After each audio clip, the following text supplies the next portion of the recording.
Amlatha Shema Lagashoth, Athal Dabari Hathor Hazaf, Hachathobain Basapar Hazal, Layara Ath Hasham Hanachbad, Wahanara Hazaf Yao Alecha, Wahapala Yao Ath Machathacha.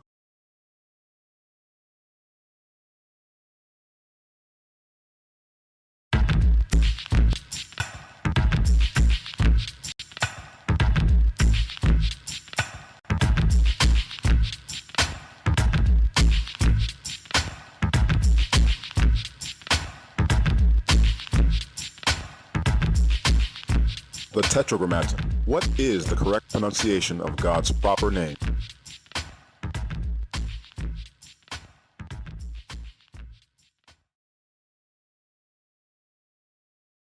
Is it okay to mispronounce God's proper name, but not the proper names we call each other? Because if you would not tolerate someone mispronouncing your name, is Almighty God's proper name less important? No, it is not okay. So much of our history has been distorted because of the curses we've endured. We've forgotten how to say God's name because we were forced to stop speaking our holy language. As Hebrews, restoring our language so that we may all call upon God's name correctly and in unison should be at the top of our to-do list. God's chosen people should know how to say his name. The irony today is that we take pride in being called Hebrews even when 90% of us cannot carry on a conversation in Hebrew. That's a problem. People like myself who live in Israel and speak modern Hebrew know it's not the true Hebrew our ancestors spoke. All Israelis know this. But for the Israelis, there's really no going back. Once they made Tiberian Masoretic Hebrew a living language, it's now all but impossible to modify it in any significant way. Aside from the modern European influences, modern Hebrew is really a reformed Canaanite dialect established like the Mishnah and the Talmud by converts whose ancestors did not speak ancient Hebrew. These were rather newcomers who picked up the pieces of Hebrew heritage scattered on the battlefield after the Roman-Jewish War in the 1st century and started over. Highly educated scholars like Rabbi Akiva and Rabbi Onkelos and others, all converts, took the lead of the Jewish community during the 2nd century and established the Mishnaic Hebrew. The original Hebrew language and vowel system was unknown to these men, and it is still unknown to the converts to this day. Masoretic Hebrew has even been described by a leading Semitic scholar as an artificial imitation of ancient Hebrew. That leaves us, the descendants of the true Hebrews who walked away from their God and abandoned their heritage, in a very unique position. We can learn from the mistakes made by the converts and bring our language back to life again. I'm not completely rejecting the Masoretic Hebrew text since we need that and other textual witnesses in order to reconstruct the ancient Hebrew text. But the Assyrian square script and the Masoretic vowel pointing system were not invented by Hebrews. Therefore, I'm not going to spend a lot of time talking about the Assyrian square script or the Masoretic Nikud vowel point system. Instead, I'm going to bypass them completely and go straight to the ancient script in the effort to uncover the genuine vowel system and Hebrew pronunciation of our forefathers. This is how our ancient script looked when it was handwritten. The script is vastly different from the Assyrian square script that eventually eclipsed it towards the end of the 1st century. This particular artifact in Ostraca was discovered in modern Tel Arad, which many are now realizing is the true location of Jerusalem. So now let's take a closer look at the alphabet itself. It is made up of 22 consonant letters, starting at the upper right column and reading down each column. The letters did not originally have names like Aleph, Bet, Gimel, Dalet, Hey, etc. These names were coined by Gentile Phoenicians and Canaanites when they adopted the Hebrew consonantal script. Each letter of the ancient script was simply called by the sound it produced using a short inherent A vowel. This is the most common vowel. This is how you pronounce the letters of the ancient Hebrew alphabet. A, Ba, Ga, Da, Ha, Wa, Za, Cha, Ta, Ya, Ha, La, Ma, Na, Sa, Ga, Pa, Sa, Ka, Ra, Sha, Tha. Hebrew is the world's first language and the first alphabetic script. It is also the first alphabetic song, making it easy for children to learn and memorize. For example, the rhythm of our alphabet is the reason our forefathers used it to divide Psalm 119 into 22 portions. This helped facilitate the memorization of that very lengthy song. To sing the Hebrew alphabet, almost any rhythm will work, especially if it capitalizes on the first 7 letters and is 2 measures or 8 beats. For example, Abba Gada Hawaza Chata Yaha Lama Na Sanga Patsa Karashita.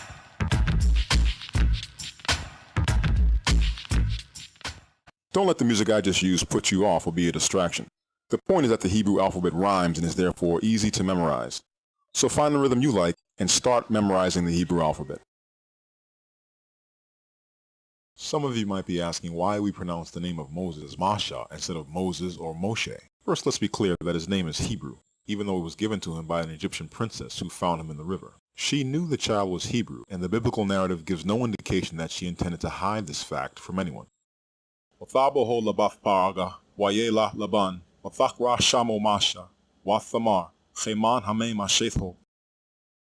word Masha means to draw forth.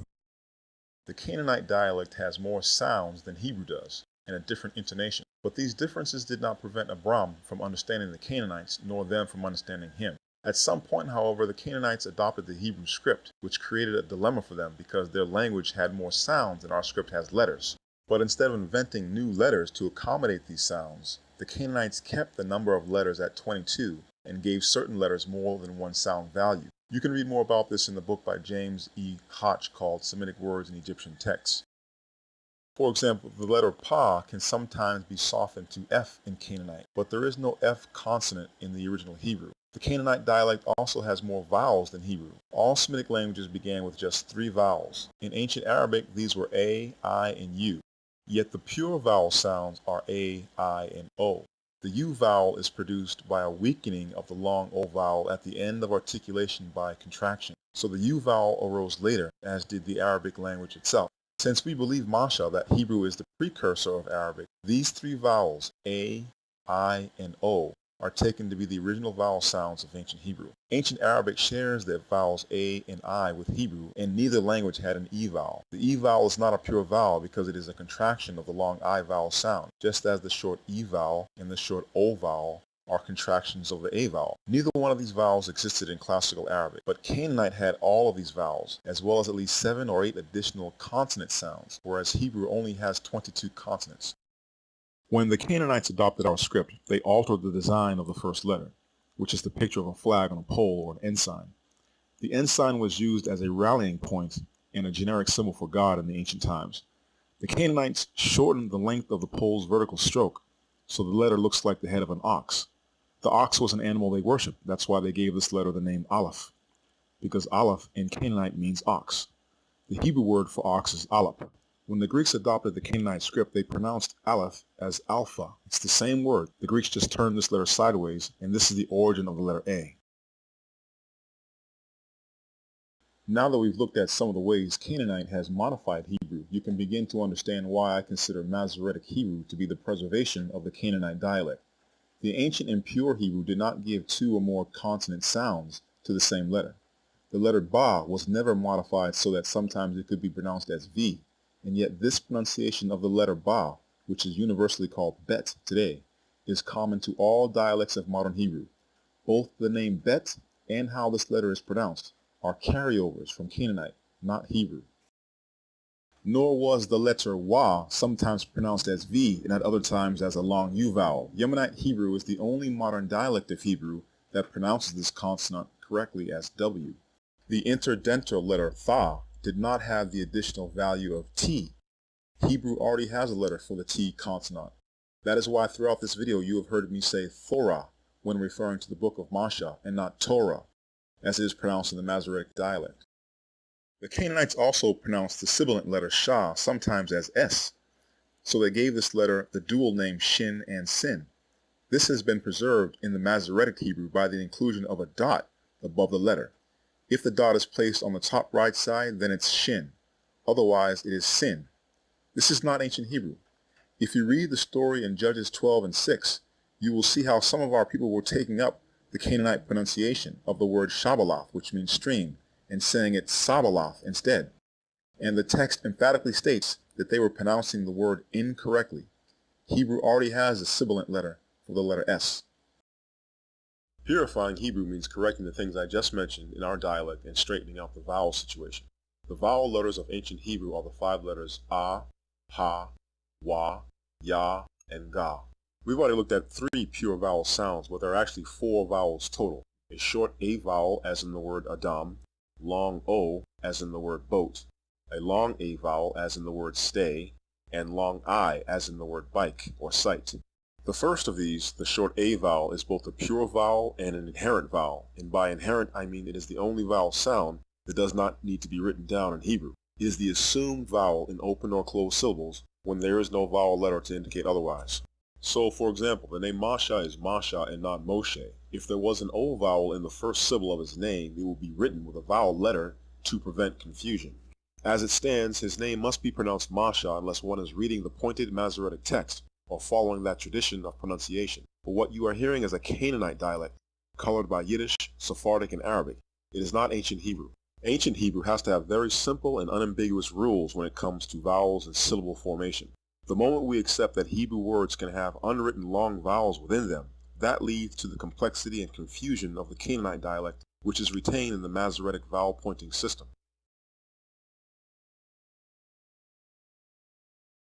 So who came up with Moses and Moshe if these are incorrect? They come from the way Hebrew words came to be pronounced by non-Hebrews, especially around the time of the Greek Ptolemaic kings who ruled Egypt after the death of Alexander the Great. Around the year 200 BCE, Hellenistic Jewish converts in Egypt who could not speak or read Hebrew fluently made a Greek translation of the Hebrew Bible for themselves called the Septuagint, or LXX, which means 70. In this translation, they rendered Masha's name as Moises, and we've been stuck with it ever since. It's called the LXX because of a legend that 70 translators were involved in making it, but the translators were most likely non-Hebrew in origin. The translators made the erroneous assumption that Masha's name combines two Egyptian words. Moises means saved from the water. The word for water in Egyptian is mo, and the Egyptian word for saved was pronounced uses in Greek. The much later Tiberian Hebrew follows the Greek version Moises, and this is where Moshe comes from. Yet the name is neither Egyptian nor Greek, nor is it a combination of the two. It is pure Hebrew, and the correct pronunciation is Masha. This word is not to be confused with the Egyptian word mes, which means born or fashioned, which was part of the royal name Ramses, and which was actually pronounced Ria Mashesha by native Egyptian speakers, not Ramses.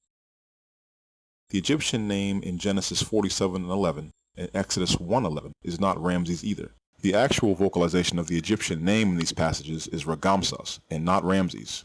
Ragamsas, whose name is written in hieroglyphic text above, as it appears on his stele inscription shown on the right, was an Upper Egyptian naval commander. He was an important official in the royal administration during the so-called 13th dynasty.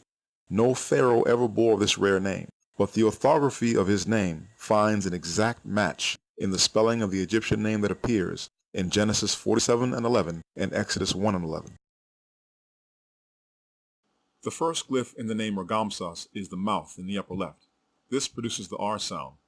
The second glyph below this is the forearm, and I have highlighted it in red to make a point.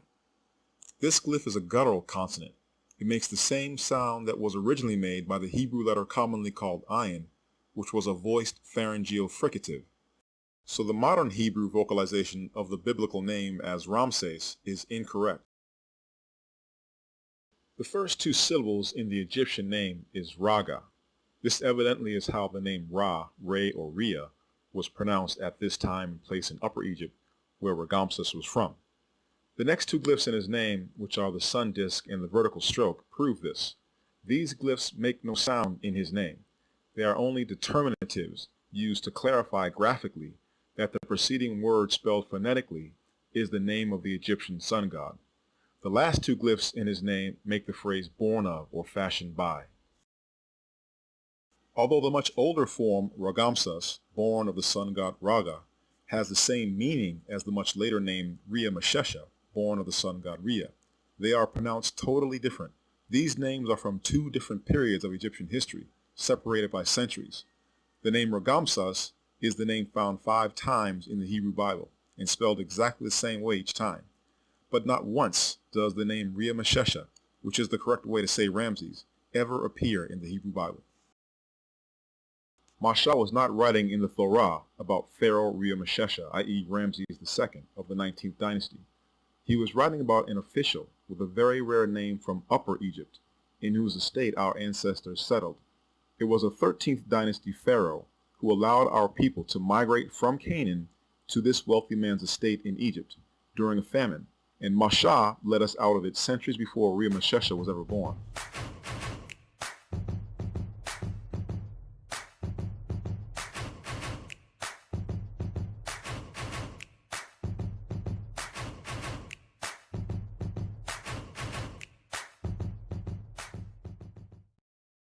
Why does it matter? It matters because Egyptologists have known about Ragamses for quite some time, and he lived at just the period when the Hebrews moved from Canaan to Egypt. But they choose not to discuss his obvious connection to the Bible because of an agenda. Many historians are simply dishonest scholars who want the Bible to contain errors so it can be dismissed. They prefer that the name mentioned in Genesis 47:11 and Exodus 1:11 continue to be mispronounced as Ramses, so that it continues to be confused with Pharaoh Ramses II, because then the Exodus story can be rejected as a myth. This gives them the license to then rewrite our history. There was no mass exodus of Hebrews out of Egypt during the reign of the 19th dynasty Pharaoh Rhea Meshesha, nor at any point during the so-called Egyptian New Kingdom. The insistence by scholars that Exodus 1 and 11 must refer to Ramses II is necessary to justify their dismissal of the biblical account by pitting it against records from the period of Ramses II. But like the official Ragamses, the historical Exodus belongs to a period before the start of the New Kingdom, and the evidence supports this conclusion. So what does any of this have to do with the pronunciation of God's name? Number one, it proves that there are some names in the Bible whose pronunciation is critical, or we lose key pieces of evidence that validate our history. Ragamses is just one example of how our people have been led to believe in a lie. But God's name is even more important, so we need to make sure we are saying his name correctly. Let me give you another example as we end this section. When Exodus 2 and 10 was read earlier, if you were listening carefully, you heard the word Pharaoh pronounced as Paga, and not Pharaoh. Wathaboho labaf Paga, Wayela Laban, Wathakra Shamo Masha, Wathamar, Cheman Hame Mashetho. The reason for this is because the earliest form of this word in Egyptian is spelled with the forearm hieroglyph, which is a voiced pharyngeal-fricative consonant, or guttural. This form only appears in Egyptian texts from the period of the 12th dynasty, or the so-called Middle Kingdom. The reason why almost everyone pronounces this word Pharaoh today is because that is the only way the Greeks could say it.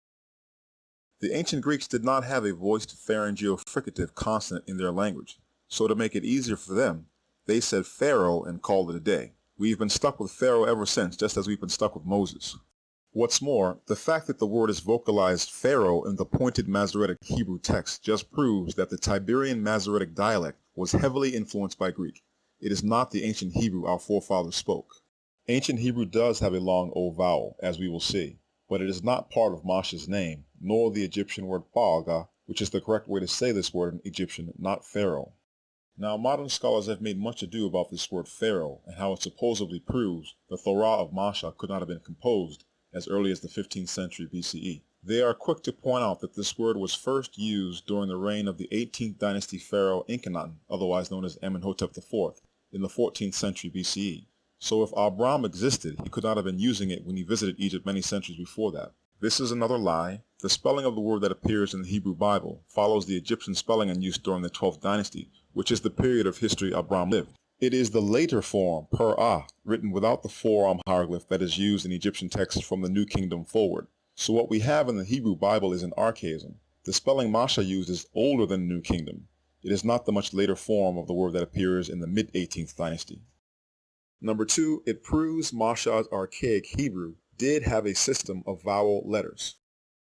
If this letter is at times a guttural consonant, but at other times it is a vowel, then Hebrew did use vowel letters in the 15th century BCE when Masha lived, and there is no reason to believe that Matras Lectionis is only a much later development. So the question is not, did Masha write Hebrew with vowels? He clearly did. The question is, what was the system he used? It has to be an unambiguous system, given that there are no points or diacritic signs in the archaic Hebrew script to help the reader with pronunciation.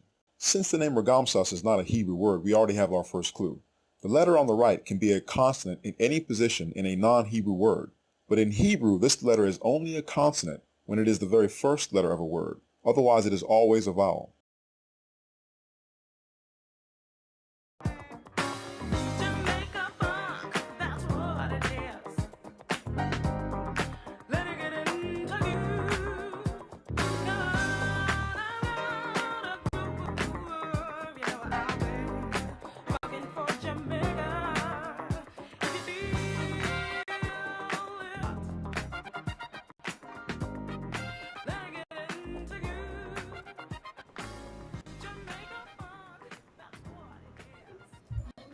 All right, that's part one.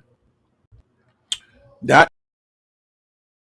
is part If one. you're a business owner, And so the part two, because we want we want you to see the seriousness of this, man.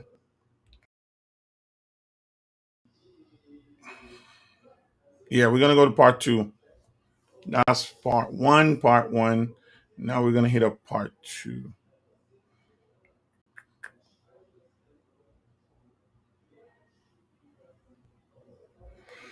So what do you think about part one? What do you think about part one, guys? Drop your comments, and this is good stuff because this is to get you understanding that you're a part of something bigger. You're a part of something bigger than you know. Bigger than you know.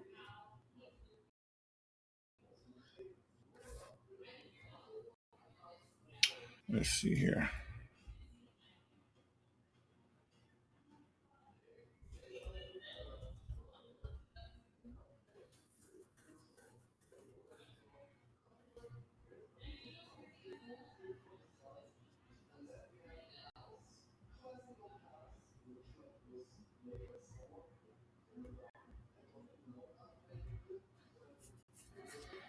All right, part one, part one, part one, part one, part one, part one, part one, part one, part one, part one, part one, part one. All right, I need part two. Part two.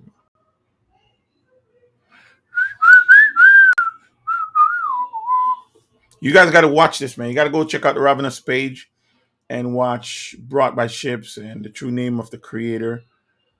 Because this is very important. All right. Oh gosh, dropping stuff here. Okay.